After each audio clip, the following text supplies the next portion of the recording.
Lord, y'all. What's poppin' T-Subs and T-Squad again? So, girl, child, we here to discuss Camp Getaway. This is season 1. This is episode 2. Ghost stories and some more. Like, comment, share, and most importantly, subscribe. Be sure to hit the bell, become a notification gang. And if you really rock on my channel the way you say you do, make sure to watch those ads.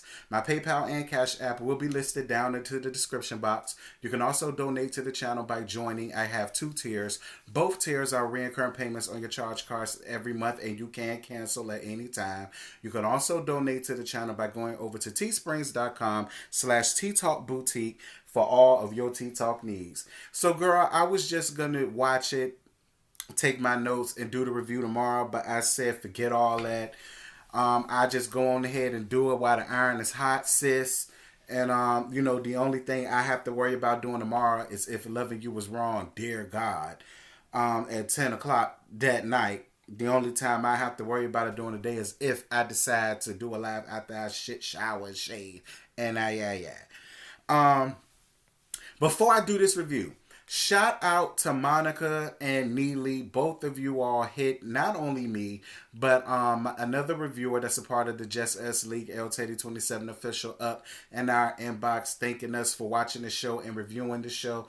I definitely appreciate you guys for taking time out of your busy days to watch little old us discuss y'all show. Definitely goes unnoticed. Shout out to the both of y'all. So the episode starts off. We see Monica down to her nasty office. You go in and let have mine. Yes, God. Mine said, girl, I'm a psychiatrist, I'm a little therapist and whatnot. I got my own little nasty little office. And listen, to anybody that's around there where she works at, if you need to lay down on somebody's leather couch and tell all your business, definitely make sure to hit up Dr. Monica, honey. Dr. Monica O'Neill, PhD. Tell her I sent you. She gonna give you a nasty bill, but she's also gonna treat you right. Claire says that Neely has potential and that this weekend she's going to work on her strengths. Claire, no Redfield. I gave you a little light last episode, and Neely and Monica put in a good word for you, sis. They put in a good word for you, said that you was not that bad, and that give you a chance, and this, that, and this. So off of the strength of Monica and Neely, I'm going to give you a chance, and I'm going to let go of that little light shade that you tried to throw down to Neely. See, it be the confessionals that get a bitch cussed out. But since they said to give you a chance, I'm going to give you a chance. The staff doesn't know if Randall is coming this weekend because of her foot, but she does show up, and she shows up with her parents. I like Randall. I think Randall is a little bit flirtatious, but she gets an honest because she's Jewish. But I actually like Randall a lot. I think she's a fun-loving person. She's the type of woman that I could go out, chill with, have drinks with, cackle, kiki, and flirt, and and I'm all here for things Randall. And I love her parents. Randall, definitely appreciate your parents doting over you like that, because I miss it. Listen, my dad died he died in 97, and my mom just passed in 2018. Lord knows, I miss both of them trying to tell me what to do. And quiet as it's kept, I would say they're getting on my damn nerves. But I definitely allowed them to dote on you, sis. Your parents are cute. I actually liked your parents. They're real cute. Lauren and Jordan and their friends come up for a Vegas style weekend. Shout out to the Vegas style weekend. Adam flirting with Jordan. Adam, Jordan don't want you, honey, and we gonna get down to why later. But she don't want you, okay? I know what she want. It ain't your ass, okay? Or what you providing. Girl, quiet as it's kept, Adam, you'll have a much better time giving whatever you giving the best that you got to me. Neely talks to Claire, taking accountability for the mistakes that she made last weekend. Neely, shout out to you. That was a real adult, grown, womanly thing to do, even though I still feel Claire ass ain't deserved none of it. I still respect the fact that you looked at the bigger picture of things and you want to do things in decency and in order. And I ain't got no issues with that. So, shout out. Now brings his friend Tripp up for the weekend, and he just so happened to be Neely's ex-boyfriend. They dated for 4 months, and then he ghosted her. Neely, niece, I'm going to give you some grown lady womanly advice towards the end of this. Hold on to your love, daughter. Jordan is a vegetarian, and she doesn't eat none of the food that's there, but they did have vegan meals for her. Come on, Jordan. Girl, you got the nerve to be sitting up here drinking, got drunk, and then you got the nerve to sit up here and say that you don't eat meat.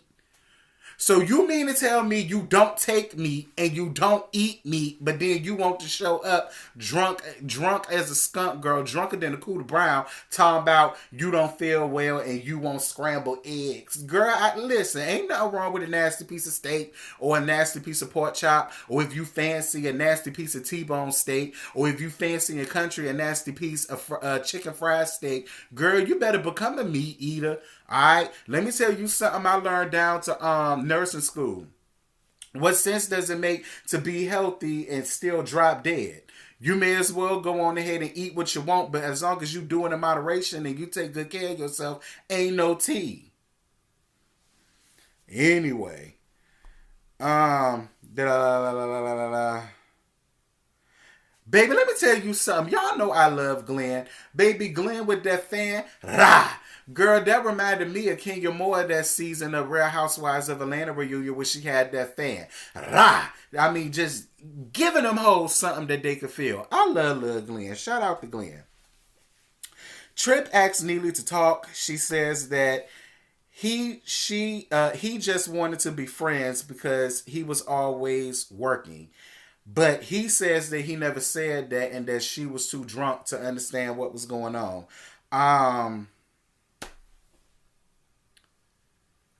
I'm gonna get to you later, Neely. I'm gonna get to you later, daughter. Don't worry about it. Jordan, Lauren, and another friend asked Now to go skinny dipping, but they're not supposed to because there's no lifeguard on duty. That's one of the very first rule that they tell everybody. Ain't no swimming going on in that lake unless it's the proper person that's there to be there should a catastrophe happen.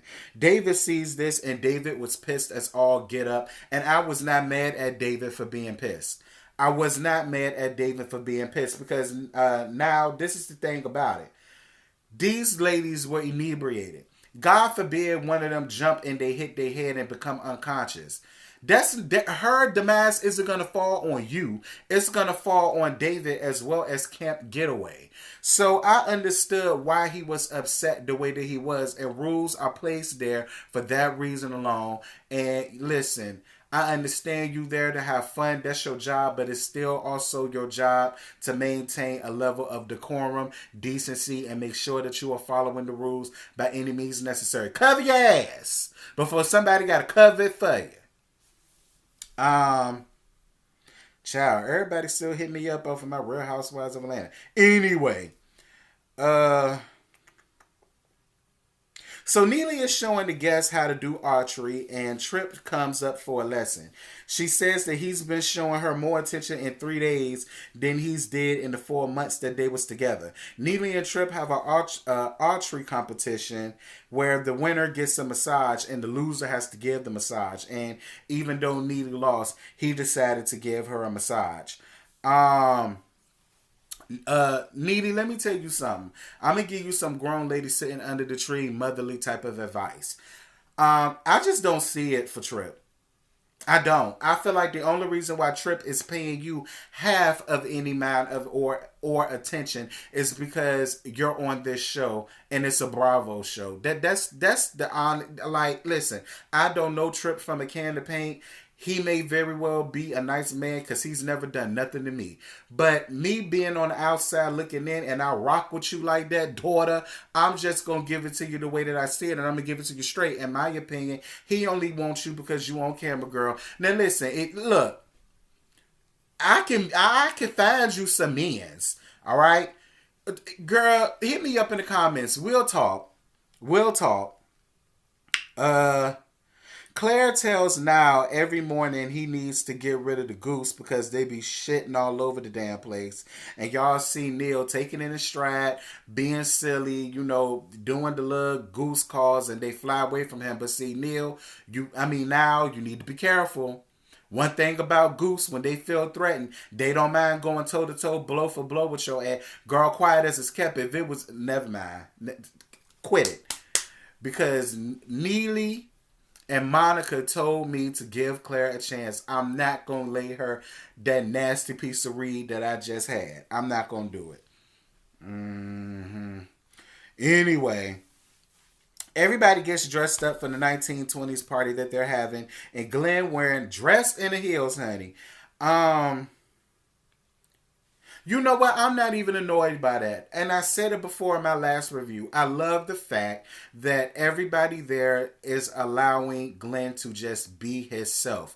Again, nobody felt uncomfortable. It wasn't this big male masculinity, toxic masculinity thing going on. They allowed him to do him and have fun. Listen, they feel the same way a lot of my straight friends do. You ain't never done nothing to disrespect me, so whatever it is that you do, I'm all here for it. Shout out to all of the straight men that's there, that's allowing this young man, when he want to be herself, honey. Yes, God.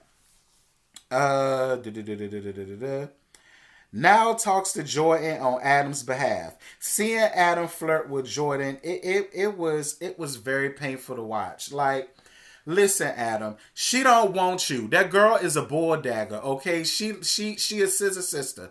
You didn't see the nasty three-way kiss that she gave her two little homegirls. She don't want dick.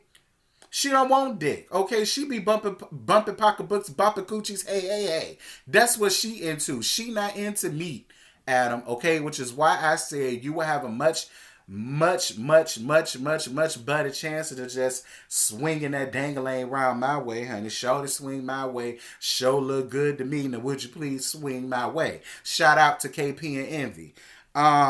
Anyhow, the staff has a bonfire with the two guests of honor that's there, and they roast marshmallows. And Tripp and Neely have a moment together, and they share a kiss. I done already talked to you about that, Neely. I got a feeling you're going to make the right decision. And daughter, he ain't the one for you. I'm your newfound friend now, and I'm just going to give you the real. He ain't the one. He using you. Okay? All because he could tell people that he's seeing the homegirl Neely that be down to the Bravo every Monday night, down to the 10 o'clock Central. No, ma'am. Okay? If you want a nasty piece of man, honey, I got plenty of them for you. Alright? We'll talk. Randall and Adam flirting. Girl, quiet as it's kept. Randall will throw her coochie from the free throw line. And I ain't even mad at it. Girl, quiet as it's kept. I honestly feel like you sitting here flirting with Adam is a no-go, honey. Listen, you may as well just give him the cooch, and that just be our relationship. And ain't nothing wrong with that. Both of y'all grown as hell. Y'all two grown, rusty ass adults that can do whatever y'all want to do. And honestly, Randall, like, Adam just doesn't seem like the monogamous type right now. I think he's having way too much fun doing him. So if you looking for a husband material, you're not gonna find it up in him, niece. And that's just how I feel about that. I don't want to get Adam too much because I kind of want it for myself. Moving right on along. Tripp misses the bus, ironically. And Neely says that she'll take him home. And then in the midst of them talking, they said that when they get back down to the New York, he wants to take her out on a nasty date. Now listen, go on the date first. Get your free meal first and then dump that ass, okay? And I didn't know that you was in New York, sis. Me too. I'm in Long Island, girl. Hit me up. We could go out for drinks and things. David talks to Now before he leaves. He doesn't fire him, but he is on his third strike, and that was basically the end of the episode. Yeah, like listen now, do not get fired. I actually like you a lot now.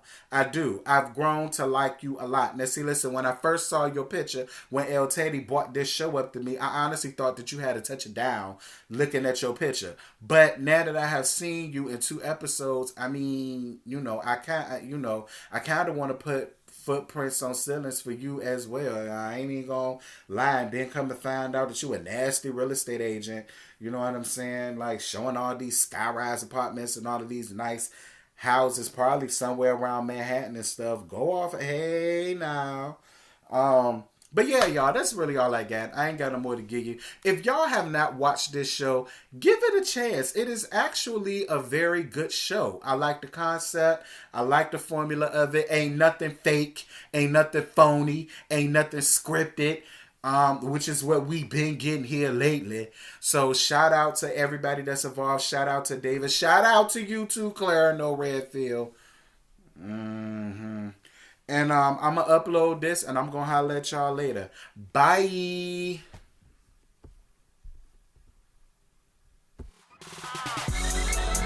I just woke up and I rolled up. I just woke up and I rolled up. And I got my plane ticket. That push that be my starter kit. I just woke up